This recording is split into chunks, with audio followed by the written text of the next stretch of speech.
Dahod local crime branch પોલીસે અલગ અલગ રાજ્યોમાંથી ચોરી કરેલી મોટરસાયકલ સાથે બે આરોપીને ઝડપી પાડ્યા છે।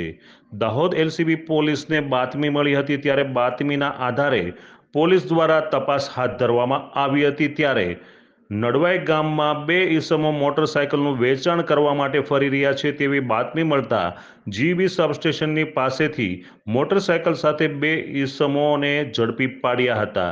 જોકે પોલીસની ગાડીને જોતા જ એક મોટરસાયકલ મૂકીને ભાગી છૂટ્યા હતા, ત્યારે પોલીસ દ્વારા તેનો પીછો કરી અને ઝડપી પાડવામાં આવ્યો હતો। આ ઈસમો પાસેથી કોઈ પણ જાતના ગાડીના પેપર ન હોવાથી હાલ ઈસમોની પૂછપરછ કરતા એકનું નામ સંદીપ કમલસિંહ જાતે ભૂરિયા હોવાનું જાણવા મળ્યું હતું, જ્યારે બીજો ઈસમ અનિલ ચંદ્રસિંહ ઉર્ફે માધુ પાતલિયા, આ બંનેને ધરપકડ કરી હતી।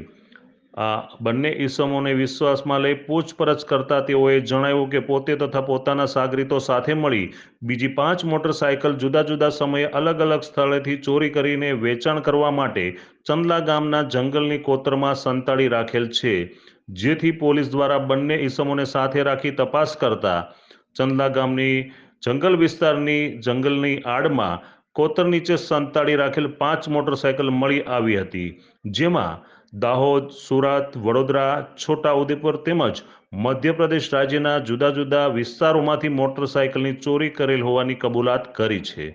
ત્યારે દાહોદ લોકલ ક્રાઇમ બ્રાન્ચ પોલીસને હાથ લાગી વધુ એક સફળતા। ડીવાયએસપી જગદીશ ભંડારી શું જણાવી રહ્યા છીએ, જાણીએ। Mahesh Verma, GTV news, Dahod.